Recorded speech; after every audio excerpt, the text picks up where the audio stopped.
Update खो जाता पलंग पर पलंग से भेंट। नमस्ते दोस्तों, स्वागत है आपका भोजपुरिया टनाटन पर। भोजपुरी इंडस्ट्री के सुपरस्टार खेसारी लाल यादव एक बार फिर से धमाका करने के लिए पूरी तरह तैयार हैं।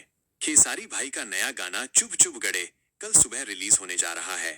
इस गाने का पोस्टर सोशल मीडिया पर तेजी से वायरल हो रहा है, जिसमें खेसारी लाल यादव का एक अलग ही अंदाज देखने को मिल रहा है। आपको बता दें कि यह गाना ग्लोबल म्यूजिक जंक्शन के यूट्यूब चैनल पर कल सुबह ठीक 6:30 बजे रिलीज कर दिया जाएगा। इस गाने को खुद खेसारी लाल यादव ने गाया है, जिसके शानदार बोल अजीत हलचल ने लिखे हैं और संगीत रोशन सिंह ने दिया है। पोस्टर को देखकर लग रहा है कि ये गाना एक बड़ा सुपरहिट होने वाला है। तो दोस्तों, आप इस गाने के लिए कितने एक्साइटेड हैं? कमेंट में अपनी राय जरूर दें और कल सुबह 6:30 बजे तैयार रहें। भोजपुरी की ऐसी ही ताजा खबरों के लिए भोजपुरिया टनाटन को लाइक और सब्सक्राइब करना न भूलें। धन्यवाद।